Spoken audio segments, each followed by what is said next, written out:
या सगळ्या गोष्टी नाश पावणार आहे. कोणालाच या जगातलं किलो 2 किलो काय म्हणते वाडीवरच राहते तुम्ही इथं कुठं त्याला वाटत आली इतके लोक कस काय बाबा बस केलं. आता सव लागल तुला हळूहळू. 2 वर्षात 14 टाळकरी झाली. नामदेव महाराजांच्या घरी किती टाळकरी होते? 14. माऊली हे तुम्ही इकडचे पोरं मोजा आणि इतके मोजा. 14 पोरं मोजावर फटकन ऐकणी 14 फटकन मोजा ना. चल का की तिकीट त्याला कपडे घ्यायचं जायचं का? आता किती पोरं आहे? हा 12. सगळे मोजले का? हा आणि 2 उभे राहिले असते तुम्ही 14 नसते झाले की. किती छान दिसते लेकर पाहना. सांगू तुम्हाला उद्याचा भागवतकार ऐका. विनोदाचा भाग सोडा. कळकळीनं सांगतो फक्त लक्ष देऊन ऐका. उद्याचा भागवतकार उद्याचा रामायणाचार्य उद्याचा कीर्तनकार याच्यातच का खोटंय माऊली. चेअरमन काकाला जिजा माऊलीला विचारा कुठं उभी होतो माऊली आम्ही. तुमच्या सगळ्यांची कृपा ज्ञानोबराची कृपा तुमच्या सगळ्यांचा आशीर्वाद असेच उभी होतो ना तुमच्या सोबतच. माऊलीला विचारा चेअरमन काकाला विचारा. 5 दिवसाचा पहिला सप्ताह केला बोरगावला. तर बोरगावच्या टाकळीच्या मध्ये पाणी पडेल होता. गारा होता चिखल. तर त्या गाऱ्यात पडलो होतो मी गाडीवर. वेळेवर फोन आला होता मसलेकर महाराजांचा मला अजून आठवतो. 5 दिवसासाठी गायला मी बोरगावला आलो होतो पहिल्यांदा या भागात. म्हणजे फिरतो तसा काहीच मी दाणी कुठे घरी बर का. तर कितवं वर्ष आहे गुरुजी? 3रं. हा तर 3ऱ्या वर्षात 8 पोरं उभी आहे ना. किती आहे? 12 आहे का? हा 2-3 उभं राहा. नामदेव महाराजांच्या घरात 14 टाळकरी होती. नामदेवाची घरी 14 जण स्मरती हारी. ही माणसाची गरजच आहे.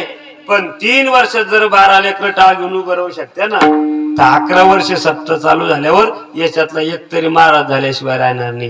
ही गादी ऐका ना. ही गादी इतकी पवित्र आहे. तुम्ही रविवारी काय खात असेल मंगळवारी काय खात असेल तुमच्या गळ्यात माळा असेल नसेल मला माहित नाही. मला काही घेणं बी नाही. सांगू तुम्हाला नाही याच्यातला कीर्तनकार झाला नाही याच्यातला भागवतकार झाला तर हे मोठं झाल्यावर त्यांना आईला आई म्हणतील आणि बापाला बाप तरी म्हणतील. तुम्ही केवढाही बंगला बांधा किती संपत्ती कमवा त्या बंगल्यात किती दिवस ठेवायचं देवाच्या हातात नंतर पण आधी पोराच्या हातात आहे. 10 वर्ष झाले काही की पोरं बंगला बापानं बांधला आणि त्यानं कुड बापाला बंगल्या शेजारी बांधला. ते म्हणतो तुम्ही याच्यात राहा. ते बी पोरगा आम्हाला बंगल्या चहा प्यायला नेतं काका. त्याला जर म्हणलं बाबा नाही कुठे ते म्हणते शेजारी राहत्या त्याला फडशी जमत नाही.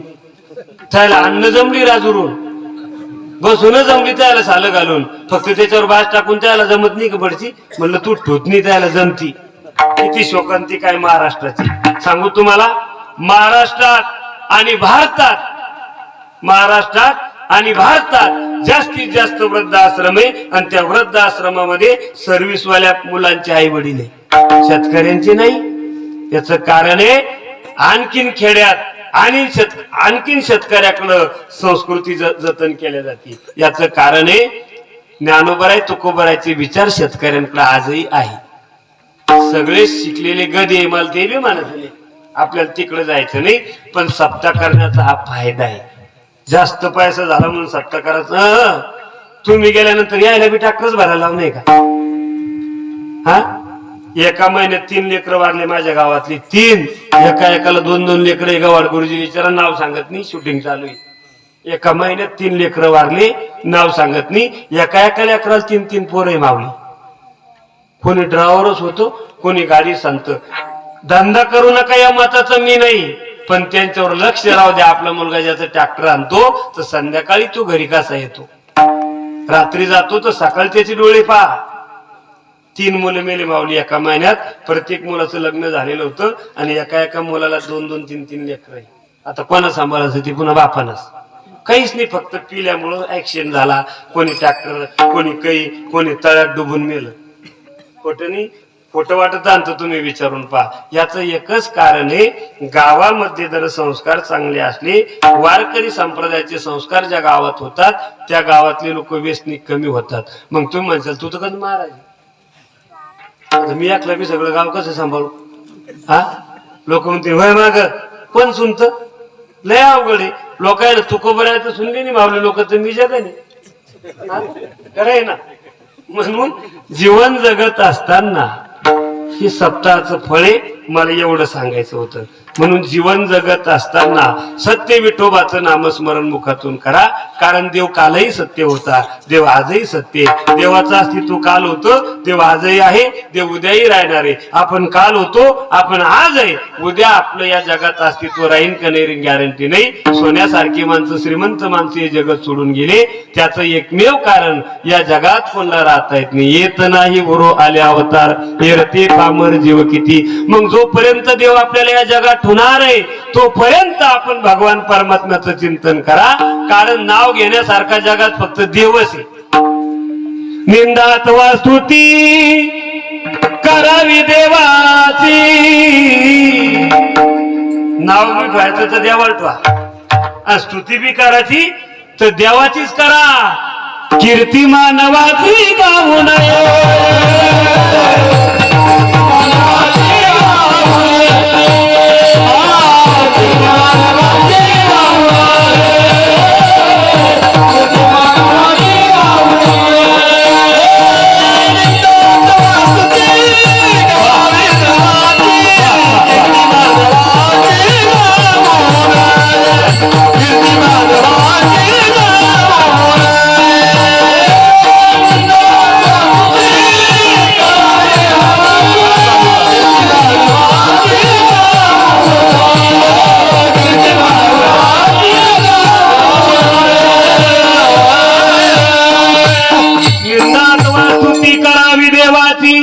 कीर्ती मानवाची गाऊ नये. सर्वसामान्य माणूस नाव घेण्याचं सुद्धा लायक नाही तुम्ही आणि मी. म्हणून निंदा बी करायची तर देवाची करा, स्तुती करायची तर देवाचीच करा. वर्णावी ती स्तोरी एका विठ्ठलाची. भगवान परमात्म्याचं वर्णन करावं आणि भगवान परमात्म्याचं नाम घ्यावं. कारण देव या जगात सत्य, सगळ्या गोष्टी नाश पावणार आहे. सांगू तुम्हाला, या जगातल्या काही गोष्टी फक्त बऱ्या आहे, खऱ्या नाही. काही गोष्टी खऱ्या आहे पण बऱ्या नाही. काही गोष्टी खऱ्याही नाही आणि काही गोष्टी बऱ्याही नाही. कसं कसं कोरडे भाऊ? काही गोष्टी बऱ्या आहे, खऱ्या नाही. काही गोष्टी खऱ्या आहे, बऱ्या नाही. काही गोष्टी खऱ्याही नाही आणि काही गोष्टी बऱ्याही नाही. चालते मला तू म्हणशील तसं दाल. काही गोष्टी फक्त बऱ्या आहे. आपण लहान होतो सगळे, माझ्याकडे पहा, लहान होतो आपण सगळे. लहान आपण असताना आई आपली चुलीवर स्वयंपाक करायची. गॅस कुठं होती, आला त्याच्यावर टाइम. आता हळूहळू येऊ राहिलं तिकडं. आता म्हणतो चुलीची ठेवली होती, कुठं ठेवली चूल? माणूस म्हणतो गॅस महाग झाला, आता गॅस भेटला नाही. मग बाई म्हणते चूल होती नीट. 10 वर्ष झाले बाई चूल फेकून दिली. किती अवघड झाले. लहान होतो आपण, आपली आई चुलीवर स्वयंपाक करायची. आपण लहान असताना मग लेकरू रडायचं. लेकरू रडायला लागलं की आई स्वयंपाक करत असताना आईचे हात भरलेला असायचे ना पिठाला. मग आईला पटकन लेकराला घेता येत नाही. आई त्या लेकराला म्हणायची, बाळा रडू नको. आता लेकराला काय कळतं, आता किती अडवण करू काही कळतं त्याला? माझ्याकडे पाहा तुम्ही, हे उदाहरण आहे. लेकराला काही कळत असतं का? नाही. आई म्हणायची, बाळा अरे थोडा स्वयंपाक करायला एवढा संपला की आपण मी तुला घेते, तू रडू नको. ते पुन्हा जोऱ्यात रडायचो. आई त्याला ओरडून सांगायची, बाळा अरे रडू नको, आता जरा रडला तर कोपऱ्यात काय काय काका बाबुलबा हा काय म्हणायची आई, रडू नको, आता जर रडला तर कोपऱ्यात काय. मग मोठाल झालो आपण आता. हा आपली बी मंडळी आपल्या लेकराला तेच सांगू राहिली, काय रडू नको, आता जर रडला तर कोपऱ्यात काय. मग मोठ्याला झालं ना आपण आता. आणखीन कोपऱ्यातला बाबुलबा, कोपऱ्यातली भोकाडी दिसली भाऊ. पण लेकरू रडायला थांबलं की नाही? थांबलं ना. मग एवढ्याने झालो आपण, कोपऱ्यातला बाबुलबा दिसला. तुम्हाला दिसला भाऊ शूटिंग वाले? तुम्हाला भाऊ? मग कोपऱ्यात बाबुलबा नाही? लाल शर्ट वाले कोपऱ्यात बाबुलबा नाही आहे? दिसला का? मग आपली आई खोटं बोलत होती का? त्यांच्या आपण चौकशी, आपण तर आहेच. पण लेकरू रडायचं थांबतं म्हणून कोपऱ्यातला बाबुलबा कसा आहे? कोपऱ्यात काहीच नाही. आईला माहिती कोपऱ्यात काहीच नाही. आईच्या दृष्टीने कोपऱ्यातला बाबुलबा फक्त बरा आहे. का बरं आहे? लेकरू रडायचं थांबतं म्हणून बरं आहे. आईला माहित आहे कोपऱ्यात काहीच नाही, पण लेकराला वाटतं असेल बापा जीन खाऊन रडणार लेकरू शांत राहायचं. याचा अर्थ आहे संसारातल्या गोष्टी फक्त बऱ्या आहे. ताईचा हा संसार पाहता पाहता किंवा गारुड्याचा खेळ दिसे क्षणभर. गारुड्याच खेळ पाहिला किती गर्दी तयार होती. गारुडे काय करतो? त्या टोपली खालून साप काढतो टोपली खालून आपल्याला दाखवतो, पुन्हा मध्ये ठेवतो, सगळ्याला म्हणतो 20-20 रुपये काढा. त्यातले काही काढते आपल्यासारखी मागच्या मागच. हा हे तर पटलं तुम्हाला? तो काय करतो? त्याच्यातली 1ची 20ची नोट घेतो, त्याच्यात ठेवतो, पुन्हा त्याच्यातून 500ची काढतो. म्हणजे 20ची काय करतो ते 500ची करतो. कोण पाहिलं ना तुम्ही गारवाड्याचा खेळ? मग 20ची ती 500ची राहते का? वेळ संपला आपला, पटकन बोला. गारुडी काय करतो त्याच्या खेळात? आधी साप काढतो. तो साप गारुड्याला चावत नाही, आपल्याकडे बी सोडतो. तो सापाचा खेळ पाहून गर्दी जमा होती. पुन्हा आपल्या जवळचे 20 रुपये घेतो, तो आपल्या खाली घेतो की असं करतो की तसं करतो की 30-20ची नोट आपल्याला 500ची दिसती की नाही? मग ती 20ची नोट 500ची राहती का दिसती? गारुड्यानं जर 20ची नोट 500ची केली असती तर गारुडी आंध्र प्रदेश मधून केदारकडच्या बाजारात आला असता भाऊ.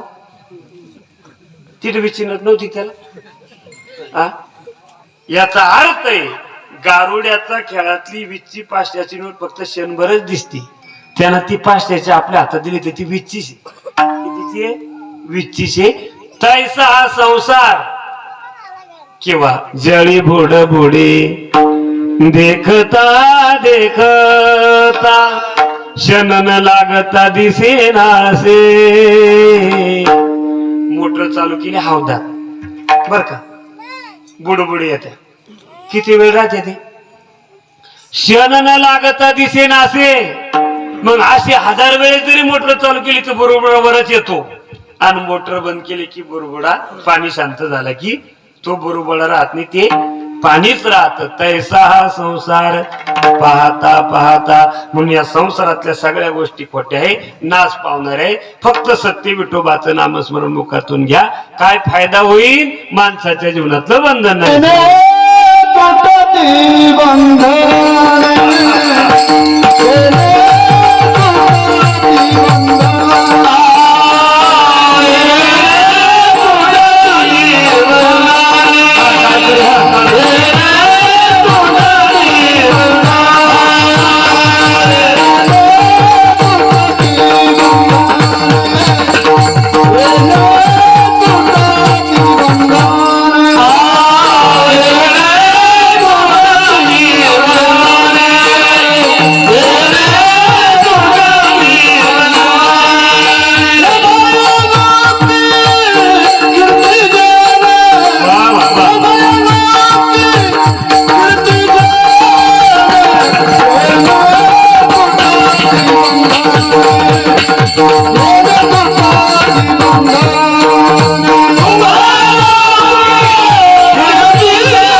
नामस्मरण मुखातून घेतलं की माणसाच्या जीवनातलं बंधन नाहीसं होतं. मी सुरुवातीला बोललो प्रत्येक माणसाच्या जीवनात 2 प्रकारचं बंधन आहे.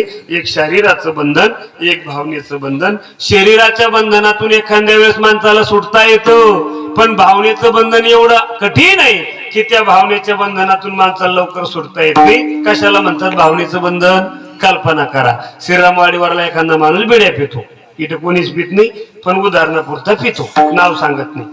लय बिडे पितो, लय म्हणजे लगे फार 4-5 कट्टे लागतात दिवसभरात. कशाला म्हणतात भावनेचं बंधन? याच्या करता सांगतो. त्या बिडे पिणाऱ्या माणसाला एक सद्ग्रस्त भेटला, सांगितलं बिडे पिणं चांगलं नाही, फुफ्फुस खराब होतो, कॅन्सर होतो, माणूस मरतो, खोकला होतो, टीबी होती, परिवार उघड्यावर पडतो, बिडे पिल्याने पाहिजे, चांगलं नाही. कोण सांगते? कोण सांगते? जो पितनी तो पिणाराला सांगतो. तो जो पितो का तो सगळं ऐकून घेतो. ते म्हणतो हे पाय बिडीनं काय काय दुष्परिणाम होतात, बिडीनं काय काय दुःख येतो मला सगळं माहिती. बिडीनं खोकला येतो, दम लागतो, हातपायाला गोळे येतात, मला खोकला येतो, बिडीनं टीबी होती, बिडी पिल्यानं कॅन्सर होतो, फुफ्फुस खराब होतं, माणूस मरतो, परिवार उघड्यावर पडतो. हे सगळं मला माहिती पाय. मला आहे ना लगी दिवसभर नसली तर चालते. काय